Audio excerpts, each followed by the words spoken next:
Welcome back to part 4 of our self-introduction masterclass. So far, you've learned how to introduce yourself confidently, talk about your background, discuss your interests, and present yourself professionally. Now we're going to focus on a skill that can completely transform the way people perceive you: storytelling. Because the most memorable people are not always the most intelligent. They're not always the most experienced. And they're not always the most fluent. Often, they're simply the people who know how to tell their stories effectively.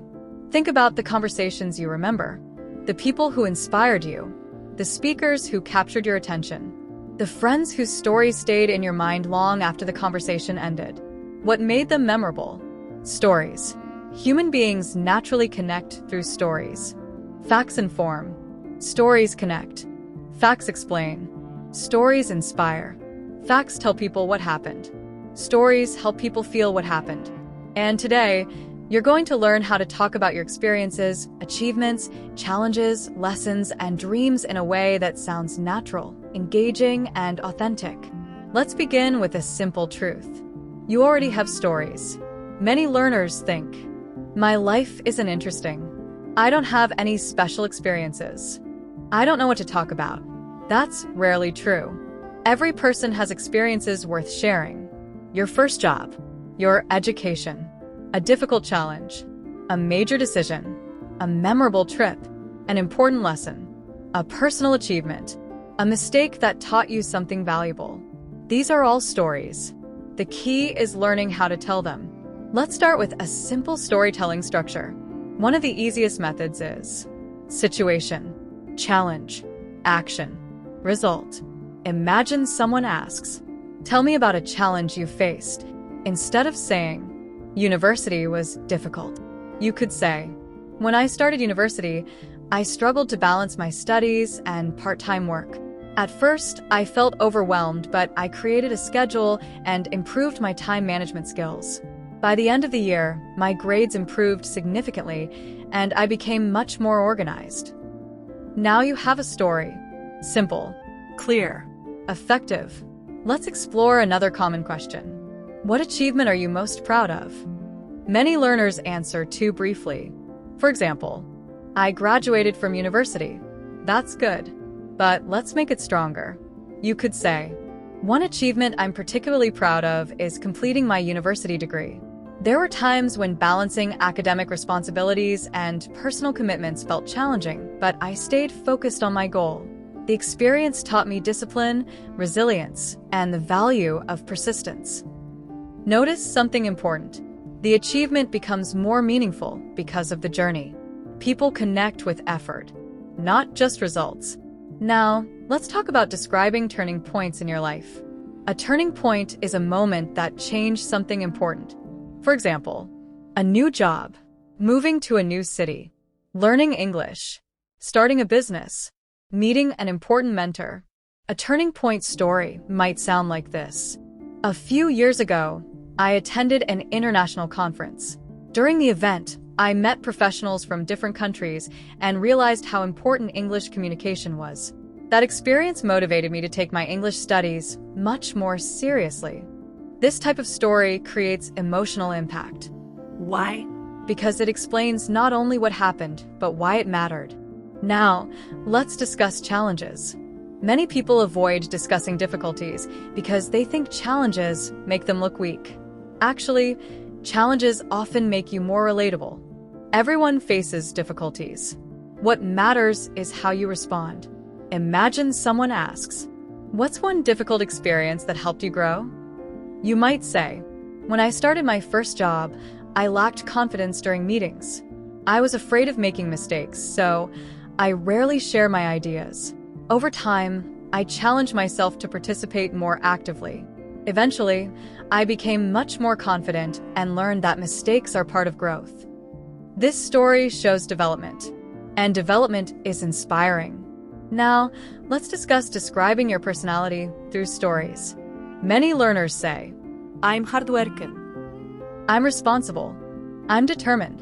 These descriptions are fine, but stories are stronger. Instead of saying, "I'm determined," you could say, "When I decided to improve my English, I committed to practicing every day. Even on busy days, I spent at least 20 minutes studying. Over time, those small efforts produced significant results. The story demonstrates determination. You don't need to tell people. You show them. Now, let's talk about talking about dreams and ambitions. Future stories can be just as powerful as past stories. Imagine someone asks, "What are your long-term goals?" Instead of giving a short answer, paint a picture. For example, in the future, I'd like to build a career that allows me to work internationally. I enjoy meeting people from different backgrounds, and I believe strong communication skills will help me create meaningful opportunities. This answer creates a vision. People naturally connect with vision. Now, let's discuss emotional storytelling. One reason some stories feel powerful is because they include emotions. For example, instead of saying, "I moved to a new city," Try, moving to a new city was exciting but also challenging. Everything was unfamiliar, and I didn't know many people. However, the experience helped me become more independent and adaptable. The emotional details make the story more human, and human stories create stronger connections. Now, let's discuss a common mistake: too many details. Some learners tell stories that never seem to end. Remember, good storytelling is focused. Choose details that matter. Leave out details that don't. Your goal is clarity, not length. A short, meaningful story is often more effective than a long, confusing one. Now, let's talk about storytelling in professional situations. Many interviews include behavioral questions. For example, tell me about a time you solved a problem. Describe a difficult project. Tell me about a leadership experience. Stories are the perfect answer. Employers don't just want claims. They want examples. The more clearly you explain your experiences, the more credible you become. Now, let's discuss storytelling in social situations. Imagine meeting new people. Someone asks, "How did you become interested in photography?" Instead of saying, "I just like it," you could say, "A friend introduced me to photography a few years ago. At first, I simply enjoyed taking pictures during trips. Over time, I became fascinated by how photography allows people to capture emotions and tell stories visually. Because stories create opportunities for further discussion." Now, let's talk about one of the most powerful storytelling tools: lessons. Every good story contains a lesson. Think about your experiences. What did they teach you? Patience? Confidence? Discipline? Adaptability? Leadership? Resilience? The lesson often becomes the most memorable part of the story. For example, that experience taught me that progress often comes from consistency rather than talent. Simple, meaningful, powerful. Now I'd like you to imagine something. Imagine meeting someone who asks, "Tell me about yourself." Instead of listing facts, you share experiences. You talk about challenges you've overcome, lessons you've learned, goals you're pursuing, dreams you're building. The conversation becomes engaging, authentic. That's the power of storytelling. Stories help people understand who you are, not just what you do. Now let's pause for a moment. If you're enjoying this series and learning valuable communication skills, subscribe to Daily English. Give this video a like and leave a comment below. Tell me about one experience that changed your life. I'd love to read your stories, and your story might inspire someone else. Now, let's continue. One final storytelling secret: don't try to sound impressive. try to sound genuine. People connect with authenticity, not perfection. The best stories are often simple, Real, honest. and meaningful. Your life experiences already contain valuable lessons. Your task is simply learning how to communicate them. Before we finish part 4, here's your challenge. Choose 3 experiences from your life: a success, a challenge, a lesson you've learned. For each experience, create a short story using this structure: situation, challenge, action, result. Then practice telling those stories aloud. The more you practice, the more natural storytelling will become.